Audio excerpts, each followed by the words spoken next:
Grandfather said I should tell you something about when I was a little girl. So I'm going to tell you about the key I lost, a piano key. My sister had gone on a mission and she left me her piano to take care of. It was a new piano, but she didn't want to lock it up and not give me a chance to play on it. So she gave me her key and said to keep it locked so the kids wouldn't pound on it and play on it when I wanted.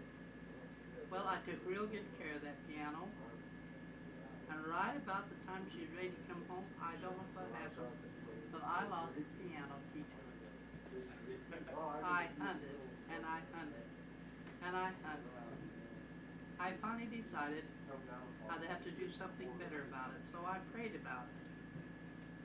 And I went to school, and I couldn't do my schoolwork because she was coming home the next day, and I still hadn't found that piano key.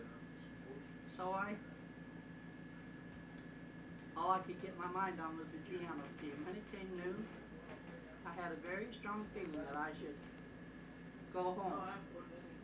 I even argued about it. Why go home? I just have to turn right around and come right back. But I couldn't shake the feeling that I should go home. So I started out for home. And when we'd go from home, we'd walk from one telephone pole to the next, and then we'd run to the next pole, and so on, so we could get there faster. And that's the way I was doing it. And when I got just about a block from my home, at the side of the road, which was a dirt road, there was a lot of sand, like you'd just been pushed out of a car, and there was some trash in the sand. I looked down, and there in the trash was a piano key. I grabbed that key, and I ran the rest of the way home, not knowing that one piano key would open any other piano key.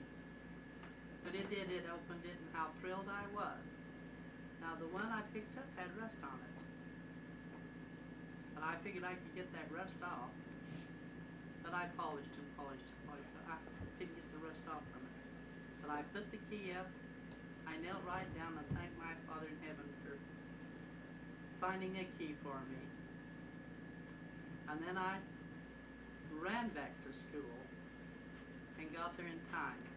And I was so thrilled because I had minded. If I had have waited till after school, the cars going back and forth would have buried that key in the sand, and I wouldn't have found it. And so I know that my prayer was answered. And What town was this in now? This was Tucson, Binghamton, in fact, the outskirts of Tucson. Okay. That's where we lived. And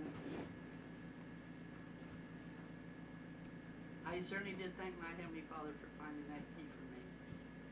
And let me know how much my prayers were answered. Your grandmother's prayers have always been answered. And I'm so thankful for it. And now I'm going to turn you over to Grandfather to tell you one of his stories.